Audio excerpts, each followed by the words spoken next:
بسم اللہ الرحمن الرحیم۔ روزانہ واقعات سننے کے لیے میرے چینل کو سبسکرائب کریں۔ ایک بوڑھے آدمی نے شادی کی اور شادی کے پہلے ہی رات وہ بوڑھا مر گیا۔ اس کے ہاں ایک بچہ پیدا ہوا۔ لوگوں نے کہا کہ یہ زنا کے ذریعے پیدا ہوا ہے۔ یہ فیصلہ حضرت عمر علیہ السلام کی عدالت میں پیش کیا گیا۔ ثبوت نہ ہونے کی وجہ سے اس عورت کو سنسار کرنے کا حکم دیا گیا۔ حضرت علی علیہ السلام اتفاق سے وہاں سے گزر رہے تھے۔ یہ سارا معاملہ ان کو بتایا گیا۔ حضرت علی علیہ السلام نے ارشاد فرمایا،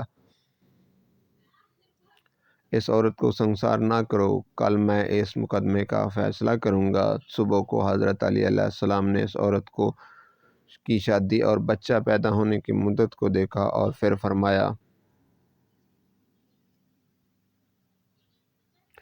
اس عورت کے بچے کو پیش کیا جائے اور ساتھ ہی اس کے ہم عمر بچے کو بھی پیش کیا جائے۔ فوراً حکم کی تعمیر کی گئی اور اس بچے کے ساتھ 3-4 بچے جو اس کے ہم عمر تھے پیش کیے گئے۔ حضرت علی علیہ السلام نے اپنے سامنے ان بچوں کو کھیلنے کو کہا، وہ کھیلنے لگ گئے۔ تھوڑی دیر کے بعد حضرت علی علیہ السلام نے سب بچے کو بیٹھ جانے کا حکم دیا۔ سب بچے بیٹھ گئے۔ پھر حضرت علی علیہ السلام نے فوراً تمام بچوں کو کھیلنے لگ جانے کا حکم دیا۔ تمام بچے کھیلنے لگ گئے۔ حضرت علی علیہ السلام نے فرمایا، یہ بچہ اس بوڑھے کا ہی ہے۔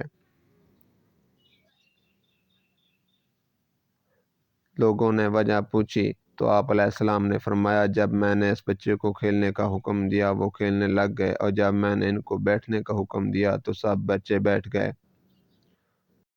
اور وجہ پوچھی دوبارہ، جب ان کو اٹھنے کا حکم دیا گیا تو سب بچے اٹھ گئے، لیکن وہ بچہ زمین پر ہاتھ رکھ کر اٹھا۔ اس سے معلوم ہوا کہ یہ بچہ اس بوڑھے کا ہی ہے جو باپ کی طرح کمزور ہے۔